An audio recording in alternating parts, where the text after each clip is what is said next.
Hello, everyone. Welcome to today's webinar. My name is Manesh Samtani. I'm the editor for Regulation Asia. Today, we're here to discuss the ongoing reforms to the mandatory rules for reporting OTC derivatives transactions. The reforms were introduced certainly in response to the 2008 global financial crisis. And over the last few years, they've been under review to improve harmonization and standardization of the reporting requirements.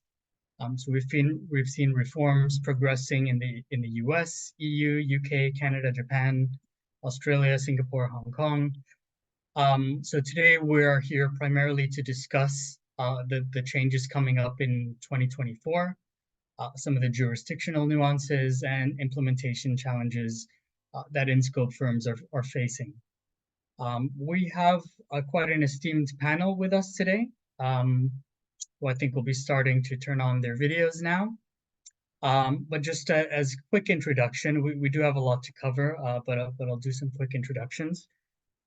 First off, we have Julia Leong, partner, digital regulatory risk and compliance for financial services at PwC Singapore. Welcome, Julia.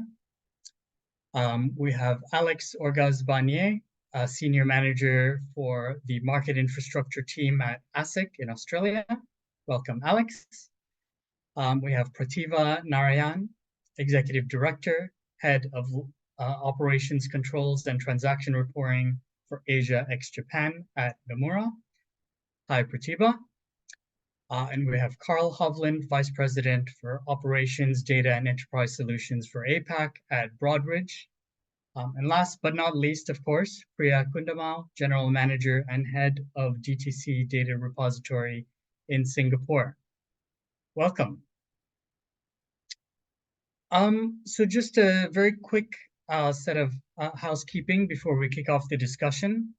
So we did invite questions from those of you that are registered beforehand. So I would first like to thank all of you who submitted some questions. We've tried to include them as much as possible in our discussion, given that we do have quite a few things to cover in the discussion today.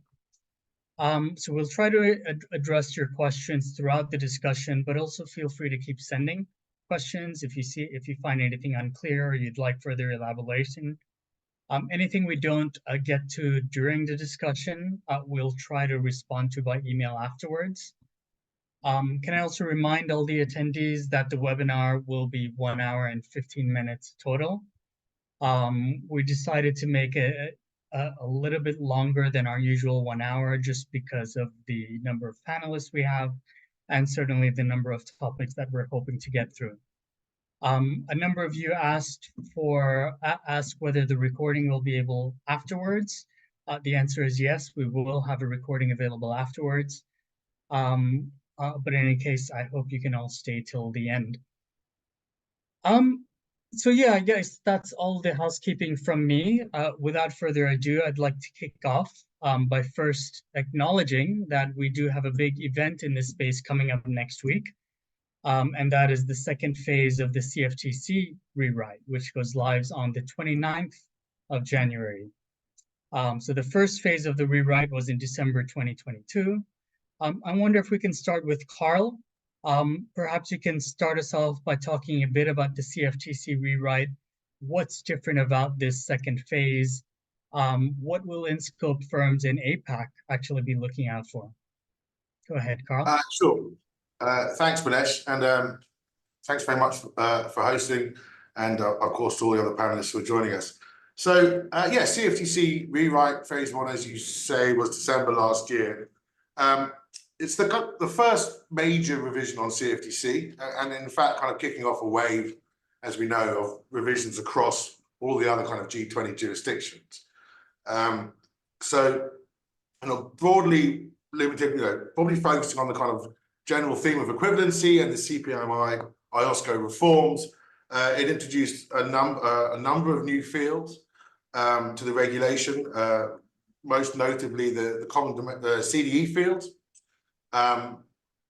As an extra form of mapping. So CDEs are fairly straightforward in implementation. It's really about rationalizing those points that lived in the FPML model, essentially, or the data model, into a more coherent equivalent space going forward. So as we look through the other jurisdictions, we can have a simple representation of where some of these fields live.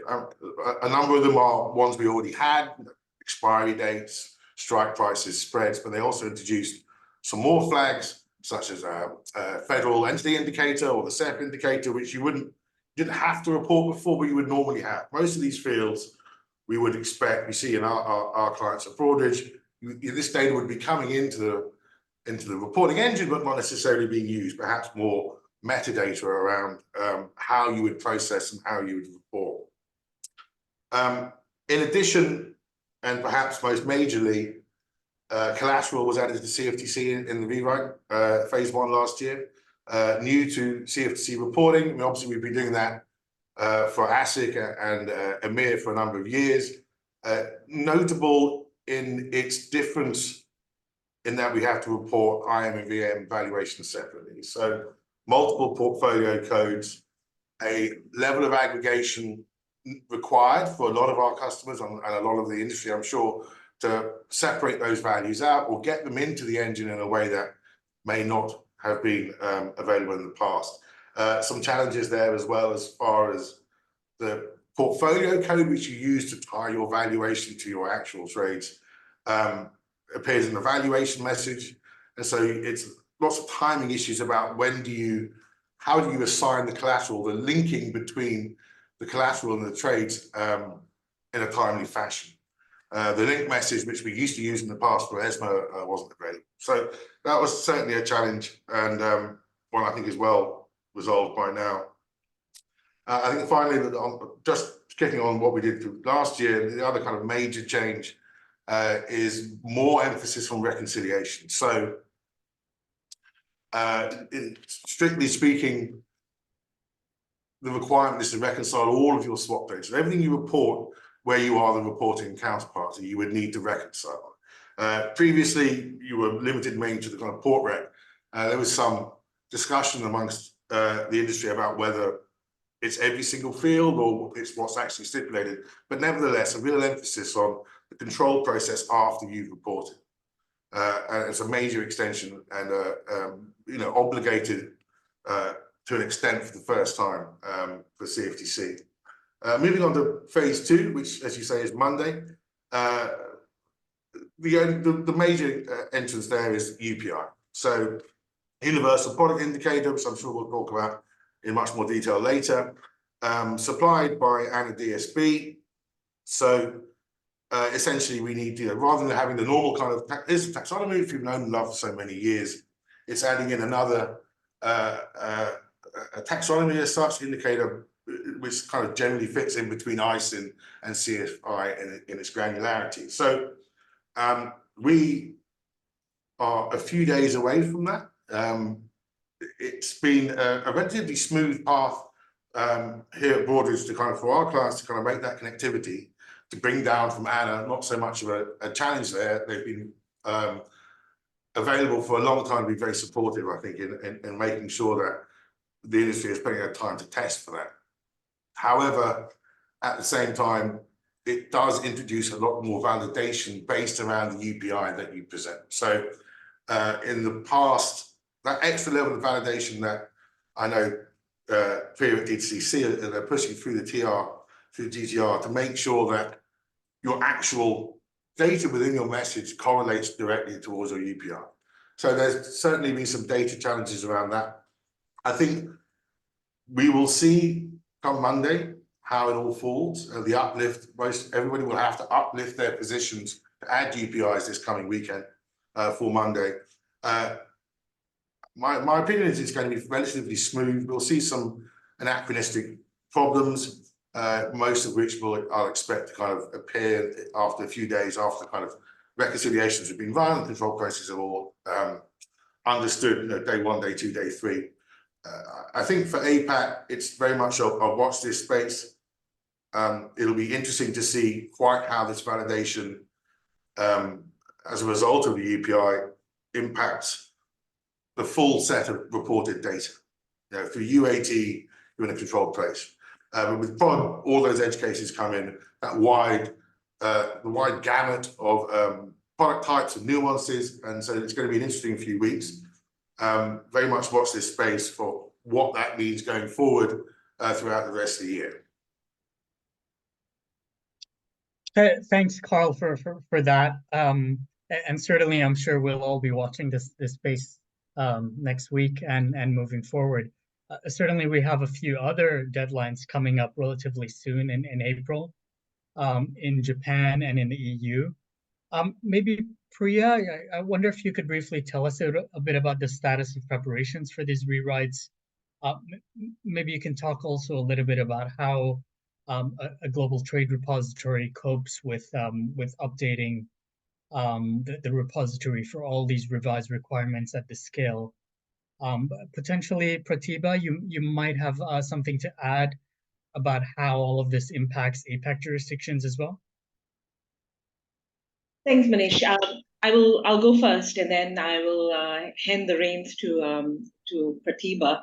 But first thing, thank you, Manesh, and to my fellow panelists. Really excited to be here, and I know it's been a busy morning. So for those of the attendees who just got off the industry working group calls by DTCC this morning, thank you for joining us. So I think to sum it up, I think one thing that we do to help support the industry for these rewrites is through our industry working group sessions. And I think when the industry is plugged in, locked into these working groups, it just lends itself to a much more smoother testing phase, and then they feel much more calmer as part of the go live, because it's a forum for them to discuss, ask questions, know what's happening in the run book, what's happening on the weekend go live, as well as what are the changes coming up as well. But that aside, in terms of Manesh asked two-part question. One is, how does the trade repository cope, and then what's coming up next? So maybe I'll start with the trade repository bit. In terms of being the GTR, I think all of you all know us. We've stayed the course since the very beginning. I think I've lost count. Is it 14 years back since the very start of all these deliveries? Carl kindly talked through what's coming up today over the weekend. With the UPI aspect for CFTC go live. But we've been supporting all of you and through engagement with you, the regulatory community, everyone in this trade reporting ecosystem, to help us through this whole customer experience journey, which we really focus a lot on and spend a lot of time making sure we are there to support you through all the deliveries. So from that aspect, getting ready, being ahead, releasing those project documentation in time is a key part of what we do for the community. But I think if you bear with me for a minute, I think as a trade repository, the one thing that we're really obsessed about is also innovation. So, the GTR today is barely recognizable from the first implementations 14 years back. We have completely modified the technology so that's much more consistent across the jurisdictions and the asset classes. So that's much more table-driven and configurable, allowing easier maintenance and change. So, as the trade repository, we have invested a lot on automation. You would know that we are in the cloud right now. We are also collaborating with partners in AWS as well as Snowflake to improve our data processing capabilities. So that's something that we spend a lot of time and focus on, and that lends itself well for us to be ready to deliver as part of these revised requirements in this year of the dragon that we are going to be ushering. So on that front, enabling testing, so having the UAT phase ahead of the go live, right? We try to target for about 6 months before the go live. But even prior to that, we also released the simulator tool as well to enable firms to start testing their messages and functionality as well. So that's really, really important to us. So as Manesh mentioned about the other deliveries that are happening really close after CFTC, one that is really near to us is the GFSA go live. So from that aspect, what we are seeing from the time that we released the simulated tool, and we are already in the UAT phase, and we are actually been doing multiple releases in the UAT phase as well. The industry has started testing for sure. We've seen the act rates steadily go up. Now we're seeing about 60 to 70%, 70% positive act rates. But overall, from our vantage point, the overall industry testing can still be improved. We are seeing about 50% or so, 40 to 50%. I think, maybe, folks are busy with the CFTC Go Live. I understand that's really important, and it's coming up very soon. But, I think, as I mentioned, while we've not seen major issues being observed or raised by the industry, I think that early testing would really help industry to get ready, through this real big sea of change in 2024. Prateebha, can I pass it over to you to add into my points? Sure. Thanks, Priya. Thanks, Manesh, for putting this together, and thanks to all the co-panelists as well. So to your question on, I think it said, how does it impact APAC jurisdictions? You mentioned this, and Carl as well mentioned, we've been quite lucky in this space to have had the flexibility to watch the space and see how the other jurisdictions are really going about the rewrites. So from an APAC standpoint, I would say there has been a sufficient run-up to go live for mass and ASIC rewrites for reporting entities. A considerable number of CDEs have been harmonized by the global regulators. Therefore, with implementations for CFTC, EMIR, and even JFSA preceding mass and ASIC, bulk of the CDE bills could simply be leveraged off by firms from their global bills. Of course, there are elements of nuances with respect to the current rules that require to be baked in. And then there are the non-CDE components as well that need to be understood well and designed. Now, getting a skilled project management team in place, as well as being able to draw comparisons with past rewrites, as well as the in-flight ones, are some of the other areas that firms in APAC have been able to get off to an early start on, thanks to the likes of CFTC and EMIR. The global implementations have indeed re-emphasized the importance of testing. Priya spoke quite a fair bit about testing as well. I think I would conclude by stating, make sure you're factoring in a longer testing phase that allows you to analyze as many situations as possible. Back to you, Manesh. Thanks so much, Priya. Thanks, Prateebha. And speaking of mass and ASIC, we have the pleasure of having Alex with us today from ASIC in Australia. And that kind of brings us to our next point. In Australia and Singapore, the new reporting regimes are coming into force on the 21st of October. So both Australia and Singapore. I do understand, there's been a lot of work between the Australian and Singapore regulators and industry bodies to sort of align their work.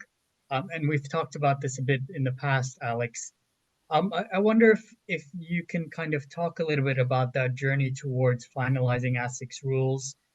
How did you approach consultation? How did you approach trying to reduce the regulatory burden and jurisdictional fragmentation?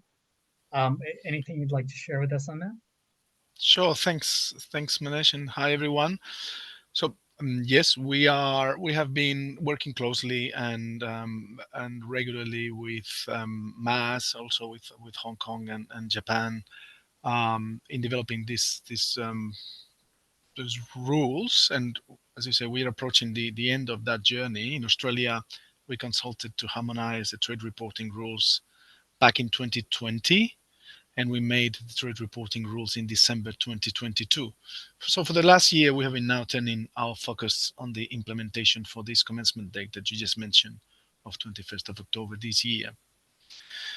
However, I have to say at this time, we haven't fully finalized the changes to our trade reporting rules. And the main reason for that is we made the rules, as I said, in late 2022, aiming to give ample implementation time to the reporting entities. We're doing 20 months of implementation time. However, in the meantime, in the course of this last year, the standards for the data fields and the supporting systems have continued to evolve. For instance, the CDE technical guidance has continued to be updated, and it was finalized in September 2023, adding 11 data elements and revisiting definitions and guidance for further 18 data elements. The ISO 222 message definitions have also been revised. The UPI service commenced production services in October 2023. So that's a lot of change. And also over the course of the last year, we've been engaging with industry on the preparations for implementation, and that engagement gave rise to a number of industry requests for clarifications and additions of data elements. So we felt like we had to respond to these developments, and in November last year, we issued a third consultation paper that closed in December last year, and that will result in the next month or so in the addition of 7 or so data elements to the ASIC 2024 reporting rules, and clarification about the meaning and scope of a number of other data elements. So we are expecting that this sort of last batch of changes will take effect with the rest of the new rules or the rewrite on the 21st of October. And just mention that I think this, so to call them last minute, or this change, these last tweaks to the rules, they illustrate a tension that we face as regulators between achieving maximum alignment and a rule set that is up to date with the latest developments. At the same time, we want to provide certainty and ample implementation time. So we need to sort of balance those two objectives.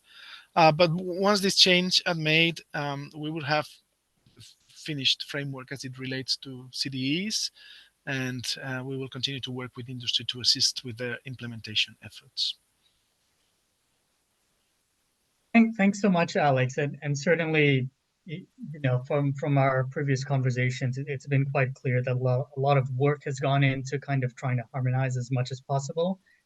And certainly we've achieved a lot of convergence on, you know, data standards, message formats. I suppose still in terms of the data requirements, we do still see some jurisdictional nuances. Can you talk a little bit about how the regimes in, say, Australia and Singapore are different or similar compared to the regimes in the US, maybe EU, Japan? How will the different data requirements impact firms from an Australian perspective? I wonder if maybe, you know, Julia and Priya might also have a few points to add on the Singapore perspective. Go ahead, Alex, you go first. Sure, thanks. Yeah, well, you know, as you mentioned, from the outset of this rule rewrite, and, you know, we are not a large jurisdiction, and from the beginning, a key objective of the rewrite was maximum alignment. And I expect that, just like Prateebha was saying before, that in terms of the Australian regime, once you have a build for any of the other major jurisdictions, like the effort that you need to put into reporting to Australia should be marginal, or should be as small as we can. We have one of the smallest data sets compared to other jurisdictions, and 92% of our fields will be common to the CFTC, ESMA, or both of them. There are some differences, as you've mentioned, and Prateebha mentioned, like non-CDEs. There are 5 data elements that I expect that there will be ASIC only fields, and these are not critical data elements, but there are important elements for our jurisdiction, either because they regard a particular product that is prevalent in our jurisdiction, or they reflect a particular exemption. For example, in Australia, we have the small-scale buy-side investor exemption, or even sometimes because domestically industry has requested that we add a specific local field. But apart from that, we've been very deliberate in trying to maximize alignment. We've discussed all over this process, like the benefits of aligning are so clear in terms of reducing inefficiencies, complexity, and the cost of compliance for reporting entities, and from a regulatory perspective, to facilitate the aggregation across jurisdictions, to improve data quality and a large, etc. Julia, Priya, do you want to talk a bit about the data requirements from the Singapore side? Yeah, sure. I think from a Singapore perspective, right, if we look at it from a regulatory expectation standpoint, I think certainly from a industry perspective, I think MAS has been quite circumspect, to make sure that the industry is not overburdened, right, with these requirements at one shot. So since the beginning of time when this trade reporting came into existence about 10 years ago, I think MAS has always been adopting a phased approach to trade reporting. And each phase, right, we focus on specific asset types rolling out gradually. And I think in this round of rewrite that's going live in Singapore in October this year, I think similar to what Alex has said, right, the goal is really to achieve maximum alignment to the global standards as much as possible. And this is actually a pretty explicit stance that MAS has also articulated in their response back to the industry when they released their responses last year around May 2023. So I think from a data requirement standpoint, right, we see harmonization, right, to facilitate data aggregation as the overarching objective. So for instance, on UTI requirements, industry participants, did give the feedback that, hey, can we modify, right, the IOSCO CPMI waterfall rules to prioritize, bilateral agreement, right? However, so that was considered, but in the, scheme of global harmonization, at least from a Singapore perspective, right, we are going ahead, right, with the waterfall requirements. So this is an example, right, of global harmonization. And then if we then look at the CDE, the critical data elements, right, I think there's also that effort, right, to harmonize as much as possible. And I think from a regulatory standpoint, it is really about let's listen to the industry, and let's also be proactive and make sure that it can be operationalized. So for example, for some of the link contracts, they have listened to the industry feedback and they've said that, okay, we'll add, a package identifier so that we are able to link all these contracts that are separately negotiated. So just an example. The last point I'll make is that, it's not also straightforward global harmonization. As, my fellow panelists have also mentioned, there will be differences in the CDE views and the CDE views. And so for example, in some jurisdictions, they have got, for valuation purposes, have included, right, CDS index attachment and detachment points, but this is not included in as rewrites. So this is just example of some of the nuances that I think from an implementation standpoint, firms with global footprint will just need to, do a field by field analysis. But I would say that from a Singapore perspective, in terms of data requirements, is alignment as much as possible. And I think just to round out in what Prateebha shared earlier, global firms should be able to leverage, right, on the work they've done in other jurisdictions. Maybe Priya, you want to add on? Yeah.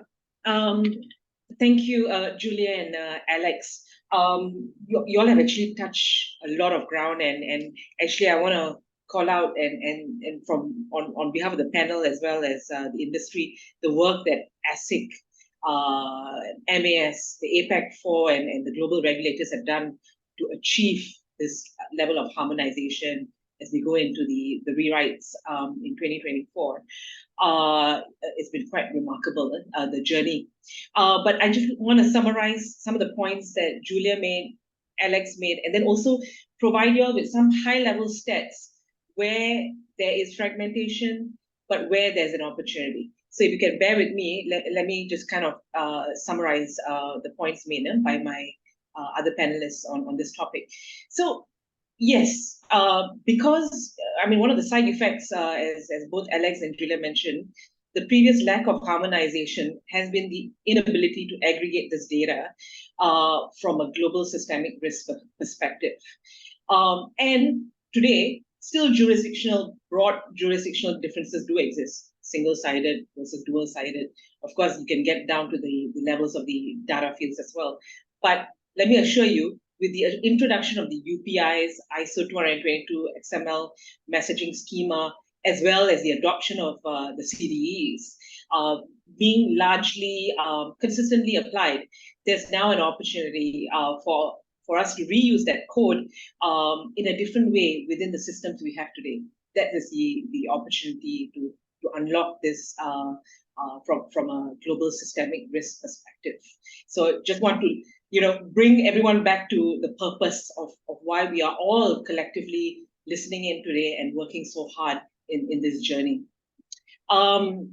So once all these changes come into force, what does that mean from a numbers perspective? So our analysis, and we spend a lot of time, some of you may know Aaron Chen in the APAC team, the DTCC analysis shows that 41 out of the 110 critical data elements identified by CPIMI IOSCO have been implemented consistently and adopted consistently across jurisdiction. A year and a half back, when we had our thought leadership piece, the number was 52. It dropped to 41. Why? So as new jurisdictions came in, with their final rules, the number dropped, where from a consistent application point of view. One might argue 41 out of 110. Yeah, I mean, we did some analysis, based on this number where it's common adoption. We feel it still gives a good enough base for the industry to build a better picture of the overall market risk. Of course, this journey has to take place to see whether this comes to real action, right? From a mass and ASIC perspective, the number of 41 goes up immediately to 61, where the CDEs are adopted, commonly adopted across the board. But from just a reporting data fields point of view, the number is huge, right? Like it's a real commonality. So that's why, from a DTCC perspective, we run our ASIC and mass working groups together. From a go live perspective, they have aligned for October 21st, 2024. There is a lot of commonality, and I know that a lot of the industry participants have reporting obligation in both. So it really pays off, from an economies of scale and the work both regulators have done to achieve this.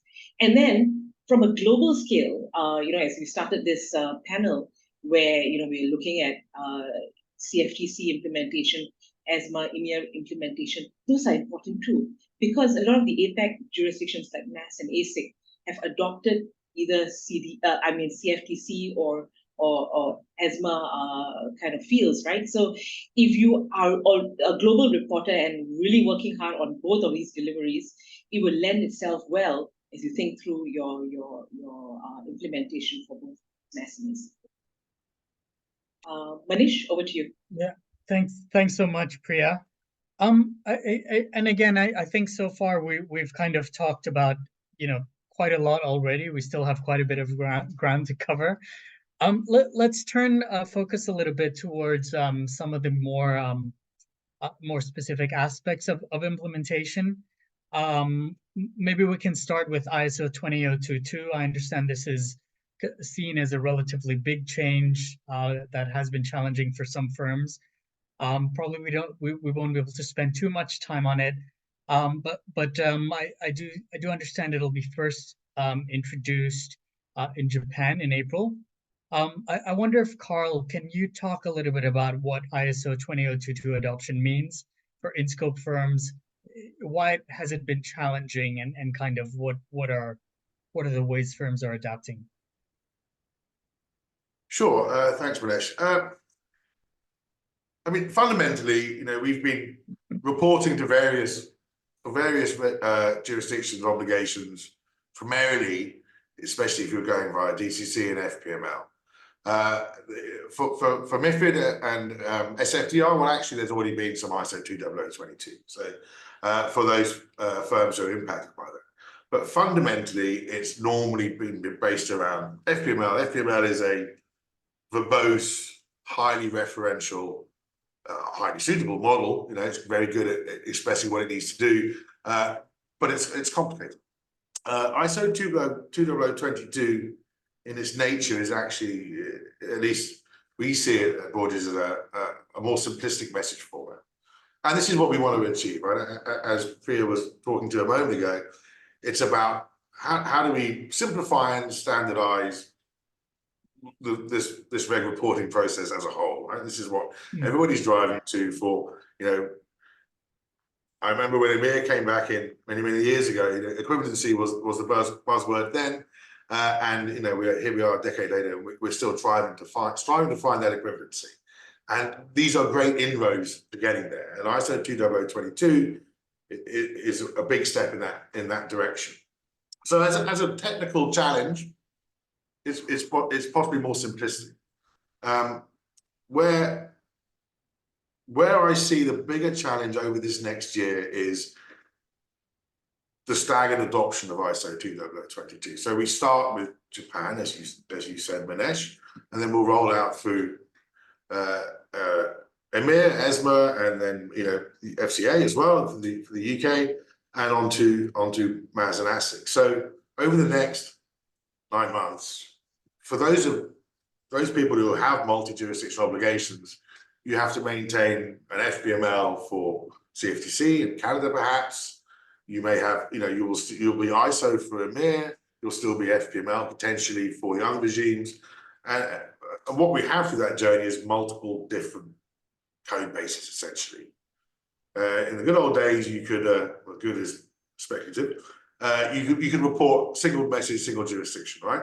That again is kind of counterintuitive to what the industry is trying to achieve. But so if we have you're trading with a European counterparty out of APAC, you need to report an ISO for one part of that obligation. You still have to report an FPML for another.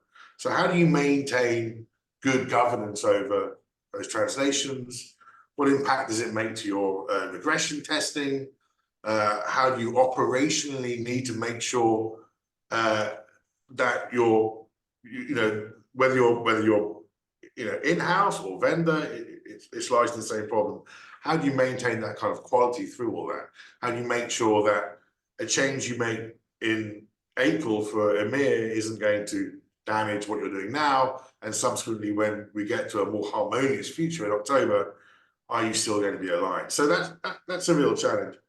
One of the things we're doing at Broadridge is investing very heavily in our automation and processing of regression with this in mind. So rather than focusing more on the model output, we're fortunate that we have a very, coming from a data enterprise part of the business, I should be saying this, a very strong governance over our data model. So we concentrate very much on looking about how we store our harmonized data and using that to drive regression. So we know that if you know that your core data model is sound, the changes you make on the kind of connections going out are going to have there'll be a lot more inherent veracity to those results. But it will be a challenge, and one that everybody needs to pay very close attention to. I think another issue that ISO brings about, and is perhaps, it is a technical challenge regardless. If you're currently reporting a lot of your volume or any of your volume through CSV upload, which is currently supported for a lot of these regimes, and you may be using this for very low volume trading, kind of more exotic, esoteric trades that perhaps aren't captured broadly, upstream, or you're using it for remediation, as you need CFTC, you have a short amount of time to do that. That isn't necessarily available to you. So you are being channeled into generating programmatic XML to be able to do that. So that, I feel, will be a marked change for especially for more limited jurisdiction, single jurisdiction firms for MAS and ASIC coming ahead. How are you making sure that you still have that operational power or control to be able to remediate quickly, succinctly, but at the same time, while slightly being stymied by having to push this all through, the mechanical process as such of ISO. It does lead to great benefits, right? You know, it's all about the long-term goal, as Priya was alluding to, and Alex as well. You know, the more you force through a proper regulated process in your reporting, you know, your audit will be stronger, your control processes are improved, your confidence in your reporting and inherently, of course, your compliance with the obligations will be greatly strengthened. But yes, it's going to be, you know, it's a long journey over the next few months, but it'll happen very quickly at the same time. Thanks, Carl. And I like a line you said earlier, more harmonious future in October. Very much looking forward to that.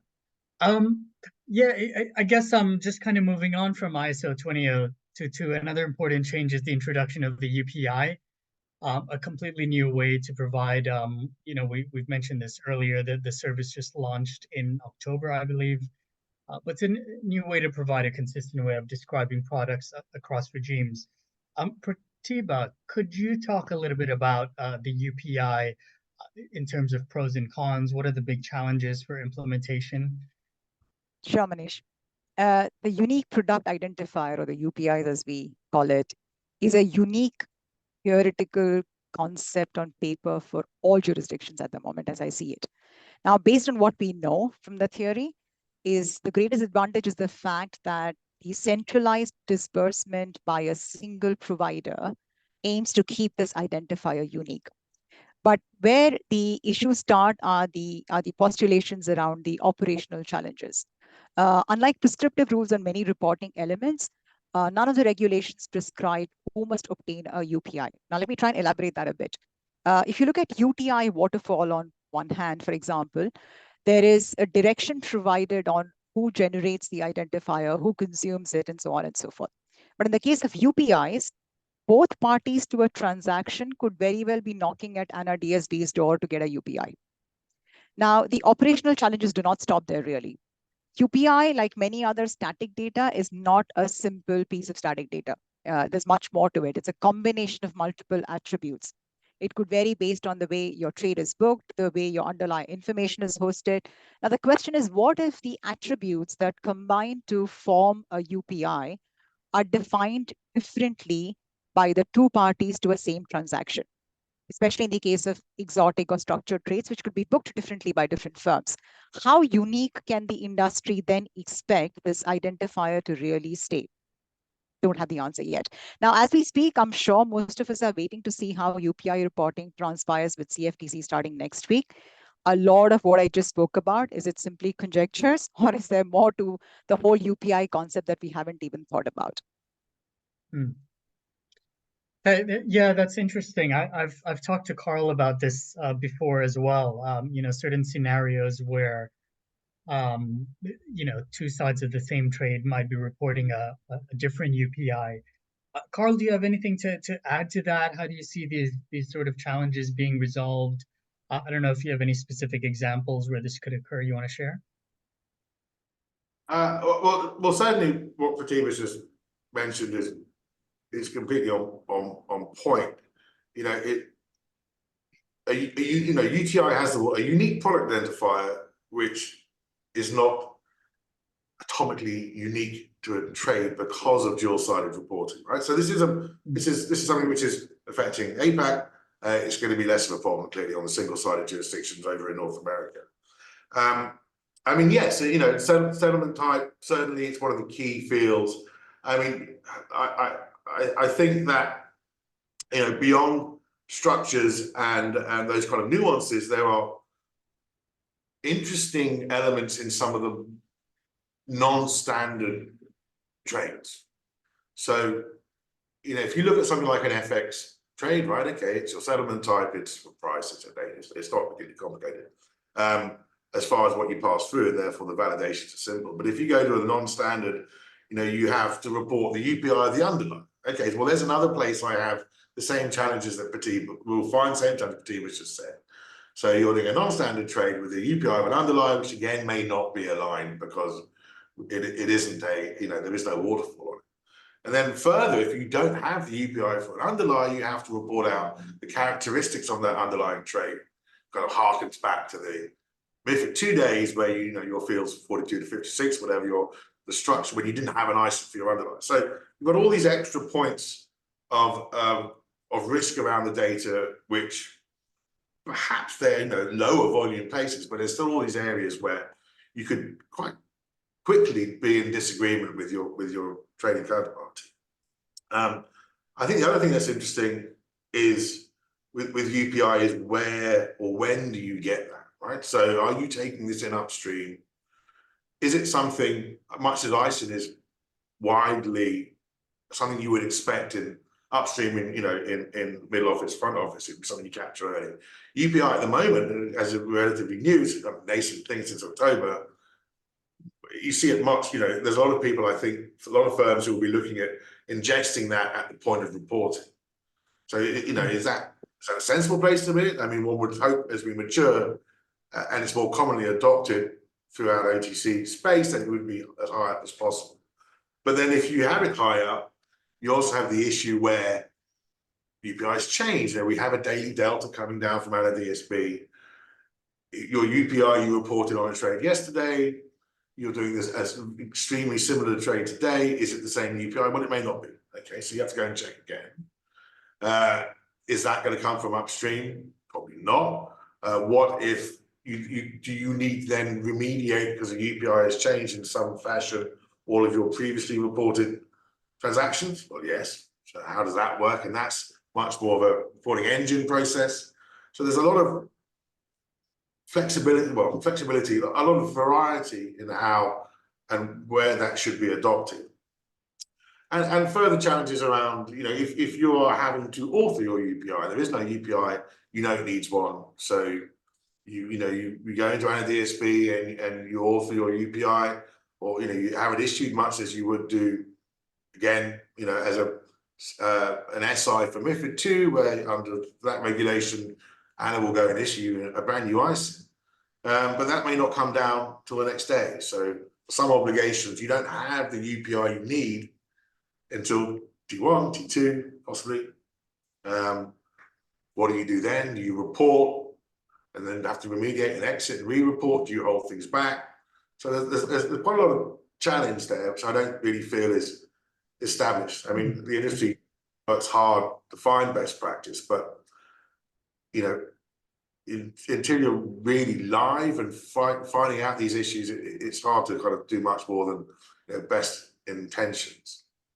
And I think finally, of course, there's the classic FX swap issue that we've been dealing with for a very long time. As is an FX swap two forward? Is it a spot forward? Two forward legs essentially, or two FX forwards? Is it reported as a FX swap? Do you use the UPI of the swap on both legs? Do you use UPIs for forwards? Cash legs, forward legs, spot legs, forwards. I mean, there's so much variation there. Traditionally, ESMA has a different opinion to a lot of the other regulations, to a lot of the other regulators.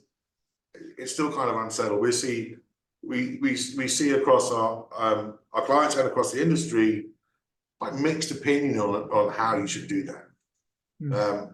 A quite different interpretation. We work hard on mutualizing these kind of decisions within our client base, but it's still really hard to kind of really pin down some of these nuances, and it'll take some time to settle for sure. How about the UTI generation? So I suppose even with a waterfall, there are certainly some challenges. I understand there are some issues with certain cross-jurisdictional trades where it's maybe not entirely clear from the waterfall who will generate the UTI. Do you want to talk a bit about this? So yes, sure. The waterfall is expressed fairly clearly, and it's designed in a way to try to reduce the kind of the burden when it comes down to when you get past some of the early stages. I think the real issue with cross jurisdiction is fundamentally everybody wants to generate the UTI. Okay, it's the most convenient way to do it. You're in control of it. You can report straight away.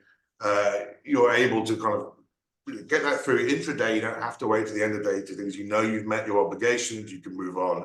You can work on your KPIs, your MI, everything else you need. I think cross-jurisdictionally, when we get past the early stages around platforms and services generating that, we have a rule which essentially is saying the earliest to report. So, whether obviously with CFTC being the most rapid, and the obligation is pushing out to T1 and T2 as you go across that.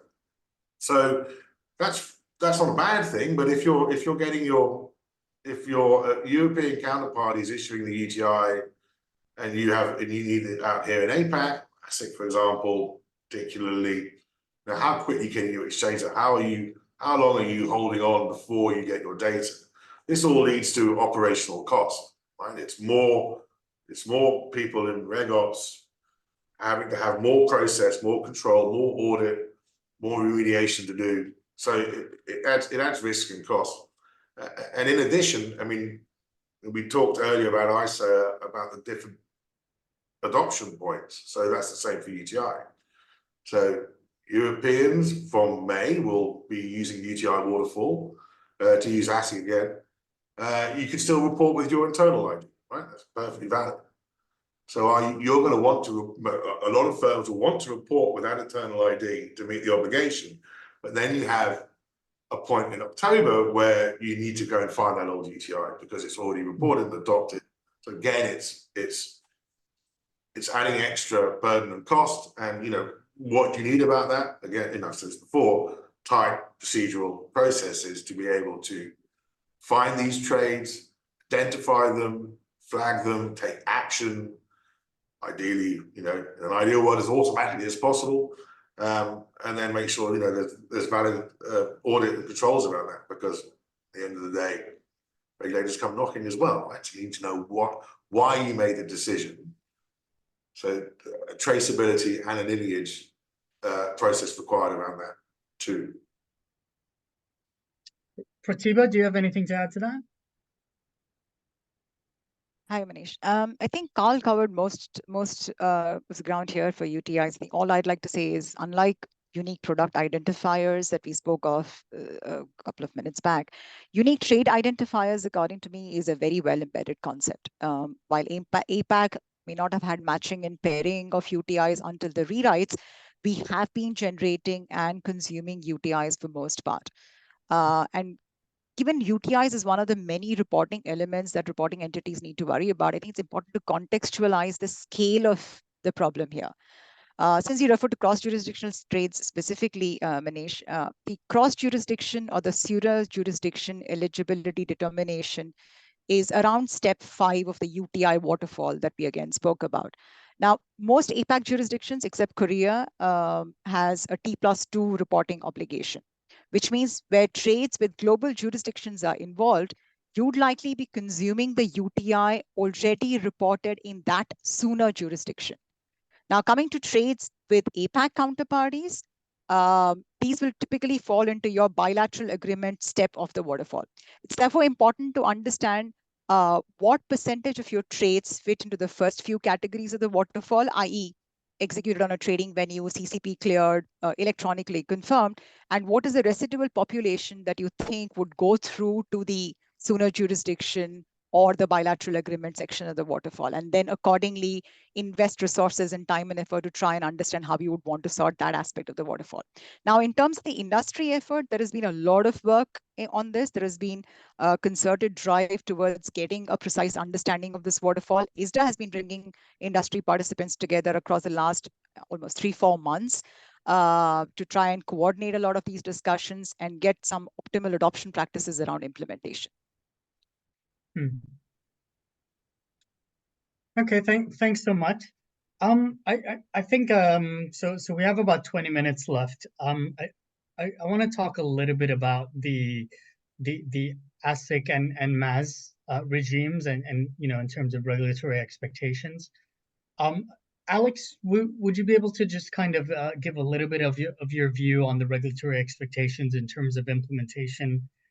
In fact, there was a question from the audience. I think it could be a quick one, so maybe you can address this together. about the ASIC rewrite. The attendee is asking, a few smaller firms in Australia are confused if the single side reporting will remain post rewrite.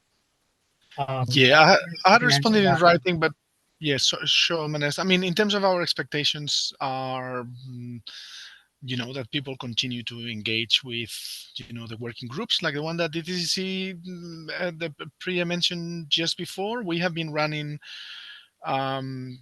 sell side and buy side separate working groups since April 2023 to support industry's implementation. So that's the right fora to raise issues and to you know, regulatory reporting. This large project collaboration is very beneficial. So yeah, basically our expectation is that they continue to engage, and we are pretty encouraged from what we see there in terms of the preparation for most of the entities. Look, I wanted to also just mention, I mentioned before that we had sort of consulted on a number of additional fields.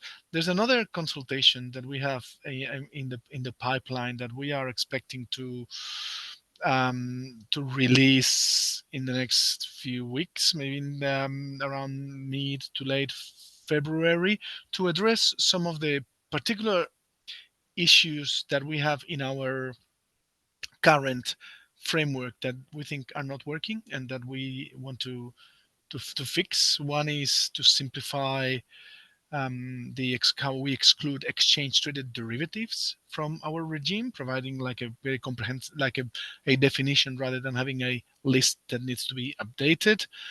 Secondly, clarifying for foreign entity reportings what's in scope. There's been some confusion around that. We are using the concept and definition of nexus derivative as is currently understood under our nexus exemption. We're going to use that hopefully more clear scope and definition. And finally, and most importantly, we want to address our concerns with the operation of alternative reporting, which is a unique Australian type of exemption. We don't think it's working. At the moment, we don't have enough visibility of the use of this form of substituted compliance. So we are going to propose to scrap it, basically. And that links to the question that I think I answered in writing before around single-sided reporting. Single-sided reporting will continue, but obviously, as I just mentioned, if alternative reporting is eliminated, then obviously if your foreign counterparty you cannot rely on a foreign counterparty that is in turn relying on alternative reporting anymore for single-sided reporting, that your foreign counterparty will need to start that reporting directly to a licensed TR that is licensed by ASIC. Hopefully that's clear. So just wanted to flag this sort of last consultation to fix some of the long-standing concerns that we have about our rule set, and hopefully we are future-proofing the our framework for the next 10-15 years after these changes. Thank you, Manesh. Thank you for sharing that, Alex. And I'm sure we'll be writing about the consultation at Regulation Asia. So just again, something for the listeners to keep in mind. There will be another consultation next month from ASIC to finalize some of these different aspects of the rules. Can we quickly have Julia maybe share a little bit about the regulatory expectations coming out of Singapore from MAS? I know the close to final requirements were issued last year. What is the status of guidance, of additional guidance? What should firms be doing to prepare for the October go live from a Singapore perspective? So maybe Julia, as well as Priya, might have something to add there. Sure. Thanks, Manesh. So I guess from a Singapore perspective, I think there's been a few developments late last year. So in November, right, the MAS actually issued a circular to reporting entities that the effective date is set for 21st October 2024 this year. So if we cast our minds to last year, there was a bit of uncertainty in terms of, okay, are we going live, even though there was a lot of seminars and also indications, right, from the MES that it is likely to happen in October 2024. So that has been confirmed, right, in the circular that was issued in November. And then in terms of the, expectations and also guidance for implementation, I think at the bigger picture, the message from the MES is very clear. Get ready to report by 21st October. And that was the message, that was reiterated in the DTCC seminar that MES also, spoke at together with Prateebha and other industry practitioners. So I think that's the first message, right, in terms of, it is going to happen. So start implementation if you haven't already. Now let's talk about, the guidance that have been issued. So from a Singapore perspective, there are really two parts in terms of guidance. I think one is there are changes, right, in the CDEs. So in the local context, our Securities and Futures Act will need to be amended. So that will take time because it needs to go through a parliamentary approval process. However, in terms of industry, the information they need to get ready, there is actually a guideline document that has already been released. They haven't really so-called finalized it, but actually in terms of the content is already there. What I mean by that is that actually it goes down to all the additional data fields, right? What is the format by data field? What is the definition? And also, what are some of the so-called things to note, right, in terms of understanding the definition for that particular data field. So, and so I will encourage, right, participants who need to look at mass implementation to really use that guideline document as a starting point. The reason why it's guideline document is this has also been, shared by the MES publicly, is that it allows for the changes. So Alex, talk about, some of the global guidance around CDEs are still moving. So I think from an industry standpoint, even though that, are still changing, but from a, implementation standpoint, I encourage, everybody to get going if they haven't started already, because it's an 80-20 rule, right? Those changes, yes, may impact them, but, we do have sufficient information to get going. And in terms of the amount of time that a reporting entity will need to go through to work out what are the additional data requirements, where would that information come from and how do they integrate that system, and also adopting the new format change, all that will take time. So that's, and finally, I would say that in terms of guidance, right, we always, or rather for this particular regulatory requirement, there is a live FAQ document. So again, that contains fairly comprehensive information to help firms throughout their guidance. And I think, as the industry will continue to have questions coming through as they go through the details, we can expect, the FAQs to also be updated, right, on an ongoing basis. And I think last point is just to also emphasize the point Priya made earlier, that actually there are industry forums, right? DTCC is hosting, ISTA is hosting. We get together, right, on a very regular basis now. And so again, those are platforms that reporting entities can tap into as they do their implementation. Thanks. Priya, do you have anything? Yeah, for the interest of time, I'll be quick and just add on to the points that Alex and Julia might have covered, just add on bits to it. So just three aspects to this part. One is I really want to commend the effort by the regulatory community to continue this engagement process. So as Alex mentioned about the upcoming consult and really clarifying the expectation for the industry in alternative reporting and other aspects, it's just very, very helpful. So really commendable. Also, Julia mentioned about the FAQ document that MES is putting together and the guidance that they have published. Again, all this takes a lot of effort. It's an ongoing engagement and it's really commendable for that regulatory engagement. So, and also there are, on the industry groups, rightly so, we've done a lot with ISDA.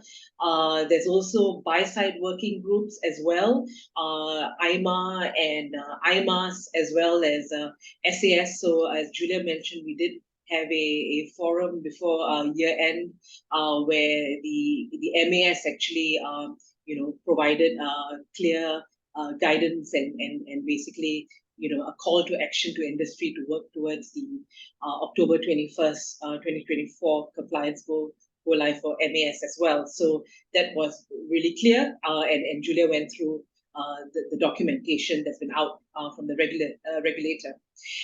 So I just want to let you know that, depending on what kind of reporting entity you are, there are different forums to really, share, network, as well as put together, clarifications that you might have as you go through this implementation.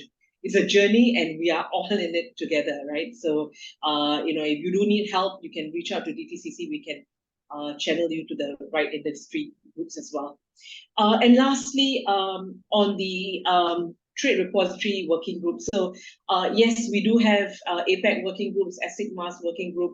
We also run a Japanese, and for our Japanese clientele, we run it in tandem, both in English as well in the Japanese language.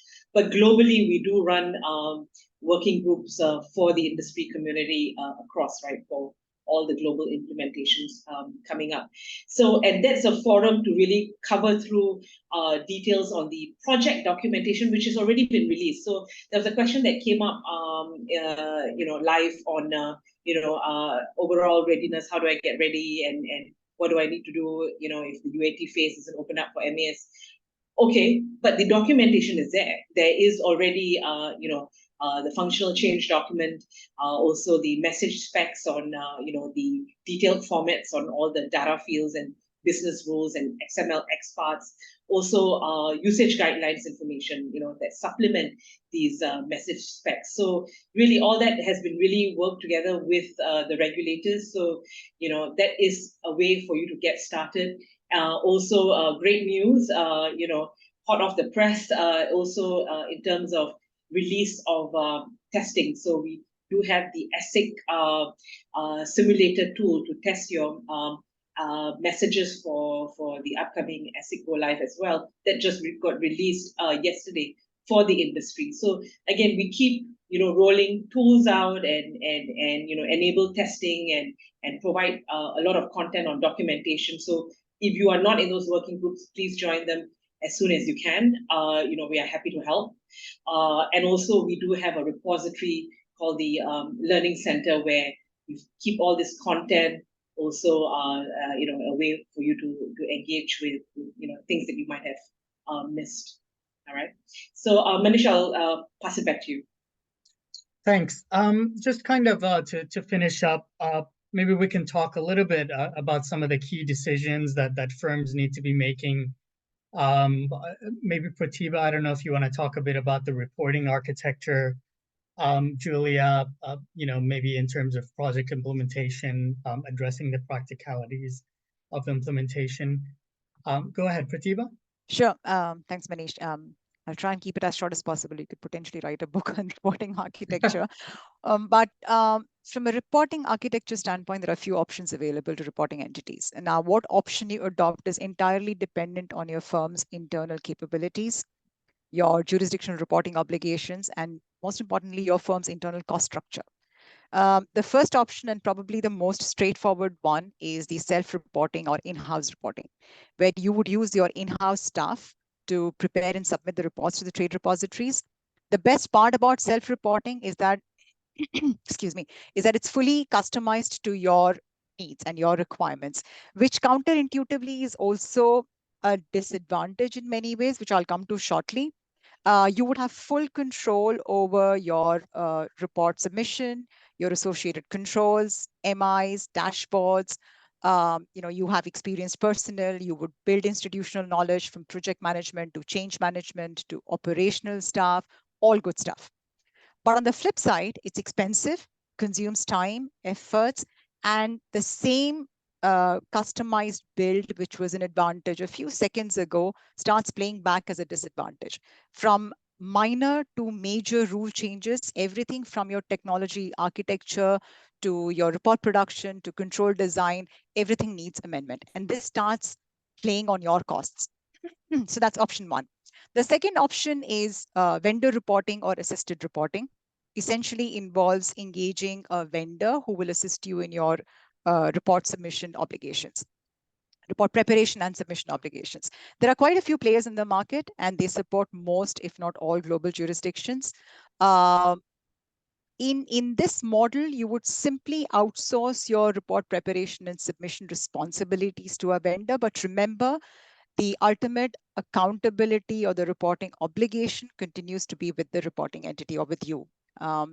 Vendors usually tend to use the best technology there is to mutualize data sets across clients. And therefore, this model tends to be more scalable and cost-effective generally. Given a vendor's familiarity and expertise in the reporting space as well, this also proves to be operationally efficient for many, many firms.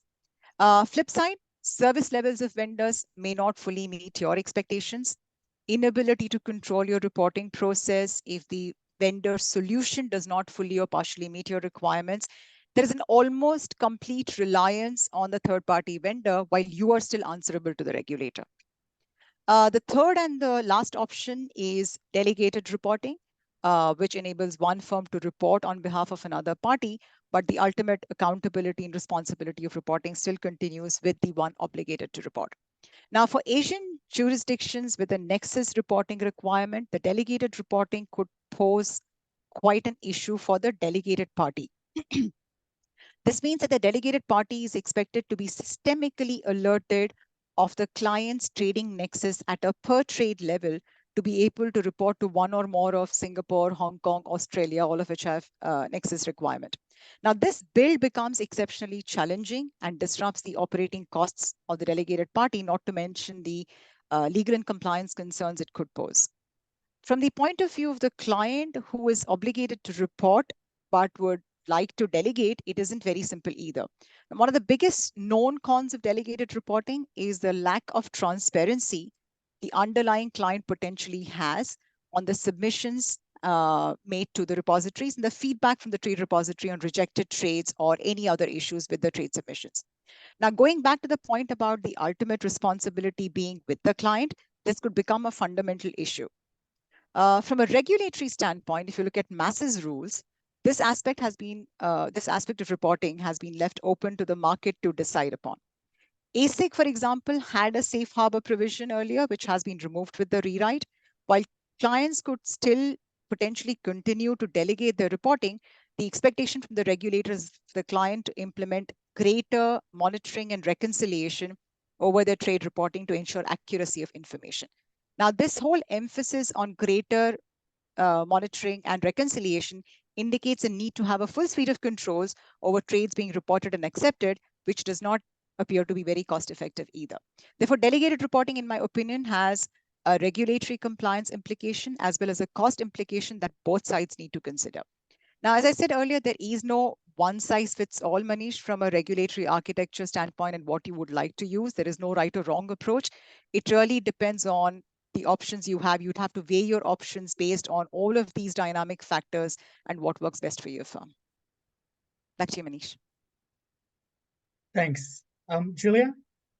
Yeah, okay, in interest of time, I'll do it really quickly. Okay, so from a project implementation, I think safe to say what the reporting entity, should get a project team up and running. Because if we then think about, the outcome, right, that we're trying to achieve here, it's really about accuracy of reporting and also the completeness of reporting.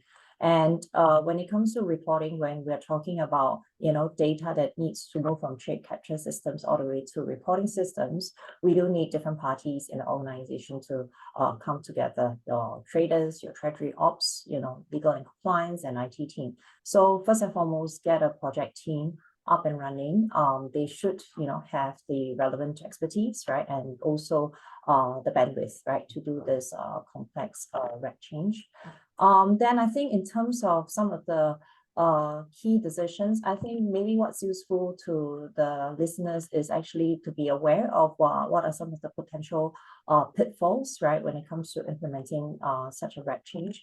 I think if we looked at issues from before, right, it is really about erroneous reporting that arises less from an interpretation standpoint, but more arising because of the complex interaction of rules, products, and your booking models, right? That results in trades either not being picked up or trades being picked up, but the wrong views being reported, etc. So I would say that there are a few things to take note of during implementation. I think one is around the quality of your data and looking at not just data gap, data, mapping, but also actually how do you maintain your counterparty and product reference data, especially for complex organizations with multi-jurisdictions reporting different trade capture systems, right? You really have to go through, right, some of your existing reference data and make sure that you are picking up, the right view that meets the regulatory definition. Then I think control is really important here. I think in some of the jurisdiction like MiFID, front-to-back reconciliations are now an explicit regulatory requirement. And if we think about the various reporting architectures that Prateebha talks about, you can delegate, right, the execution, but responsibility ultimately lies with the reporting entity. So how do you then also, and even if you're doing in-house, you got to make sure that, you have controls at every checkpoint to ensure that the data is flowing through correctly, right, and in a complete fashion. Then I would say that lastly, this trade reporting typically is like, it's a back office issue, right? My ops people will take care of that. So as a result, right, ownership and accountability is not always clear. And if you think about it, right, the data sits actually upstream. If you don't have the right data to go in, it's, likely you will experience, data issues later. So I think this ownership and accountability issue is something that's an opportunity, right, for firms to actually take stock, streamline the whole reporting process, try to be as cost effective as possible, but also, being very clear to everybody in the organization as to who does what and who's responsible for what data requirements. And I just want to also just emphasize that actually regulators around the world, for example, like the FCA, under their senior managers regime has, brought this into increased focus. And even for MES, right, there's also now an explicit requirement to say that you've got to have written policies and procedures, right, to actually articulate your whole reporting processes. So I think in summary, set up a project team if you haven't already, dedicate, the right resources with expertise in it. Take note of some of these challenges around control points and having the right data within your reporting landscape and making sure that your people know what they need to watch out for. And Prateebha, just to add on, and just from a very quick key decision from the trade repository, testing. As Julia Prateebha outlined, either using vendor or in-house, or you're a delegator or delegatee, or we saw some questions coming in. It's a very busy landscape with all the regulatory mandates coming up. Also, testing for their connectivity setups, like does it work, would it not work on the go live date? Test early. We have enabled that framework for the industry. So, leverage that as an opportunity. And if you have any questions, reach out to our help desk through our support teams in GTR support. So Manesh, I will hand it over to you to close it off. Thank you. Thanks. So yeah, apologies to everyone. We've gone a bit over, even though we left extra time. I know some of you have to jump off the call, but just to finish off, I do want to ask Carl, Prateebha, can you just quickly, share a bit about what comes next post implementation? What do you foresee? Go ahead, Carl. Well, post all these implementation. I think perhaps I'll leave what comes next to Prateebha, specifically around 25 and onwards. I think I just kind of want to touch on some of the points that Prateebha made, and Julia and Priya. I think I don't want to dwell too much on buy versus build versus delegate. I think the important thing is to understand that this isn't going away. This is the first substantial round of change, and it's taken a decade to get there. I expect that to accelerate as we try and get through to this equivalence stage. So it's important that whatever you do, you concentrate on flexibility. So your flexibility of platform, of connectivity, we've seen across various regulations, people come in and out of the TR space. There are new ones, people who have left. We saw a lot around ARM and APA and MiFID. So make sure you concentrate in that level of flexibility. How do you dial into new regulation? How quickly can you do this? Concentrate on componentizing your architecture. Always have an eye on what you think will happen next year, and if it's possible, the unknowns as well, right? You have to be flexible in this. When we started 10 years ago, it was all about getting the data out the door and getting it to the regulator. The business of reg reporting is very different now. It's about data validity, accuracy, and the controls process to make sure that what you're sending out, you have tracking of, you know what you're doing, you're able to operate in your reg reporting obligation quickly and efficiently. It's not going away. It is here to stay, and I feel that flexibility, platform connection, and actually, just because we haven't said testing enough today, testing. Thank you. Final word for Prateebha. Sure. See, 2024 is slated to be one of the busiest years, Manesh, since the inception of trade repository reporting more than a decade back. So if anyone thinks, okay, I'm going to get through to December 2024 and all of this is going to be behind me, that's not going to happen. The last decade was absolutely about institutionalizing the reporting framework, as Carl alluded to. This year looks to implement reporting rules that not just harmonize the global reporting from us as reporting entity standpoint, but hopefully also provides regulators with greater transparency towards detection of systemic risks, which is the ultimate objective of trade repository reporting. Therefore, in my opinion, there will be and there ought to be further changes in the future to keep this reporting relevant. With the only difference would be the changes made this year will start acting as a baseline or a reference point for all of those future changes coming up. Thanks so much, Prateebha. And with that, we are well out of time. We could have done with a whole extra hour, I think. In any case, let me first thank all of our panelists. Carl, Julia, Prateebha, Alex, Priya, thank you so much for taking the time to talk to us about this very important topic. I'd also like to remind everyone to keep an eye out for ASIC's consultation coming up next month. Thank you again, Alex, for sharing about that. And then certainly we'll all be keeping an eye on the CFTC Go Live next week. I know we haven't got to the questions that we had planned to, but certainly we'll put together sort of our own sort of Q&A at the end of this and try to address all of those questions by email. So everybody who's registered for this webinar and any of your colleagues that couldn't attend, we'll be sending answers to those questions. We'll also have the recording available.